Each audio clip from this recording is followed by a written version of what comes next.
Geetha teacher, അങ്ങയുടെ നിലപാടിൽ എന്തെങ്കിലും മാറ്റമുണ്ടോ ഈ ചർച്ച പുരോഗമിക്കുന്ന ഘട്ടത്തിൽ? കാരണം BJPക്ക് എന്തായാലും മുസ്ലിം സമുദായത്തെ വിശ്വാസത്തിലെടുക്കാൻ കഴിയും. നിലപാടിൽ ഒരു സെക്കൻഡ് ടീച്ചർ, പിന്നെ എന്താണ് അവർക്ക് നടത്താൻ കഴിയുന്ന ഒരു ചിത്രീകരണം? ഒരു എതിർക്കപ്പെടേണ്ട ശക്തികൾ മുസ്ലിങ്ങളാണ് എന്ന് പറഞ്ഞാൽ കേരളത്തിൽ പച്ച തൊടാൻ പോകുന്നില്ല. അത് ആരുടെ ചിലവിൽ അവർ എതിർക്കപ്പെടണം?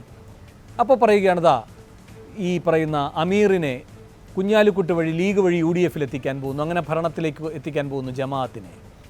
അപ്പോൾ ഒരു മുസ്ലിം ആധിപത്യമാണ് വരാൻ പോകുന്നത്. അതുകൊണ്ട് നഷ്ടം വരാൻ പോകുന്ന ആർക്കാണ്? ക്രിസ്തീയ വിഭാഗങ്ങൾക്ക്. അരക്ഷിതരാകാൻ പോകുന്നവരാണ് ഹിന്ദു വിഭാഗങ്ങൾ. ഇത് ആത്യന്തികമായി BJPയുടെ രാഷ്ട്രീയമാണ്.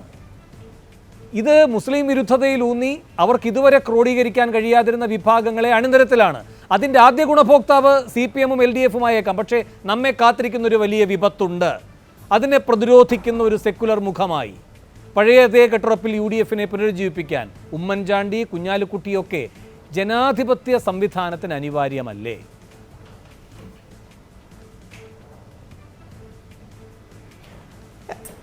ഉമ്മൻചാണ്ടിയും കുഞ്ഞാലിക്കുട്ടിയൊക്കെ ജനാധിപത്യ സംവിധാനത്തിന് അനിവാര്യമാണ്.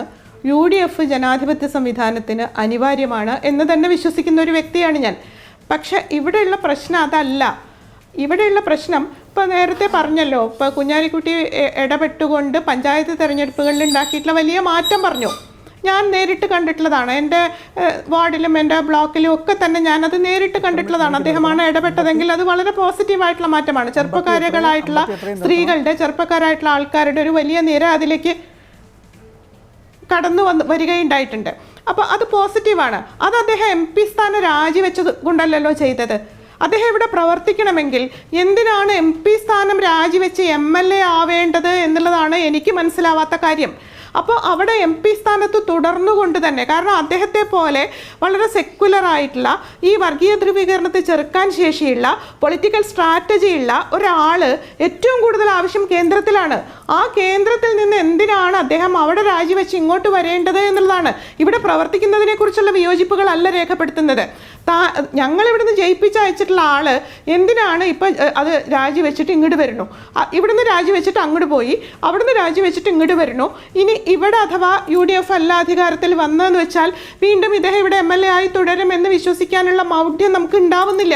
കാരണം എവിടെയാണോ പവർ കോൺസെൻട്രേറ്റ് ചെയ്തിരിക്കുന്നത്, അങ്ങനെ പവറിൽ നിന്നിട്ടുള്ള ആൾക്കാരാണ് ഇവരൊക്കെ. നമുക്കറിയാം, രാഷ്ട്രീയ പ്രവർത്തകർ എന്ന് പറയുമ്പോഴും പൊതുപ്രവർത്തകർ എന്ന് പറയുമ്പോഴും ഇപ്പോൾ ചേക്കുട്ടി സാറിനെയോ ആസാദിനെയോ എന്നെയോ പോലെയുള്ള ആൾക്കാരല്ല അവർ പവറിൽ നിന്നിട്ടുള്ള ആൾക്കാരാണ്. അവർ പവറിനോട് ഇങ്ങനെ കാന്തം പോലെ പവറിൻ്റെ നേരെ ആകർഷിക്കപ്പെടുന്ന ആൾക്കാരാണ്.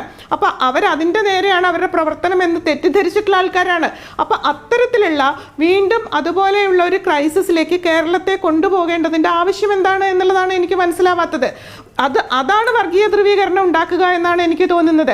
കാരണം ഇത് മറ്റുള്ളവർക്ക് പറയാനും, ഇപ്പോൾ ക്രിസ്തീയ സഭകളുടെ കാര്യവും അതുപോലെ ഹിന്ദു ധ്രുവീകരണത്തിൻ്റെ കാര്യം വളരെ സവിശേഷമായിട്ട് തന്നെ എനിക്ക് പറയാൻ പറ്റും. കാരണം ഇവിടുത്തെ ശബരിമല ഇഷ്യൂവിന് ശേഷമാണല്ലോ ലോക്സഭാ തെരഞ്ഞെടുപ്പ് ഉണ്ടാകുന്നത്.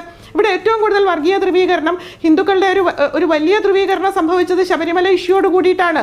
അവിടുത്തെ സ്ത്രീകൾ ഒരുപാട് പുറത്തിറങ്ങുകയും അത് ഗംഭീരമായിട്ട് ഒരു വളരെ കൃത്യമായിട്ട് അത് കോൺസെൻട്രേറ്റ് ചെയ്യുന്നുണ്ട്.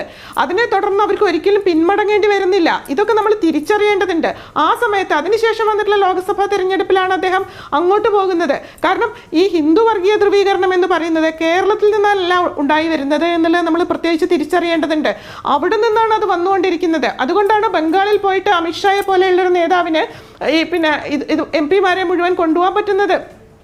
അപ്പോൾ ഇത്തരം ഒരു സാഹചര്യം നിലവിലുണ്ടാവുമ്പോൾ എന്തുകൊണ്ടാണ് കേന്ദ്രത്തിൽ ഉള്ള തൻ്റെ പരിമിതമെങ്കിൽ പരിമിതമായിട്ടുള്ള വോയിസിങ്ങിനുള്ള സ്പേസിനെ കളഞ്ഞുകൊണ്ട് ഇതുപോലെ ഒരു നേതാവ്, സെക്കുലർ എന്ന് പറയുന്ന ഒരു നേതാവ്, ഒരു മുസ്ലിം നാമധാരിയായിട്ടുള്ള നേതാവ്, സ്വന്തം സമുദായത്തെ റെപ്രസെൻ്റ് ചെയ്യുന്ന ഒരു നേതാവ് കേരളത്തിലേക്ക് വരുന്നത് എന്നുള്ളത് തീർച്ചയായിട്ടും ഒരു വോട്ടർ എന്നുള്ള രീതിയിൽ എൻ്റെ ഉള്ളിൽ ആശങ്കയുണ്ടാക്കുന്നുണ്ട്.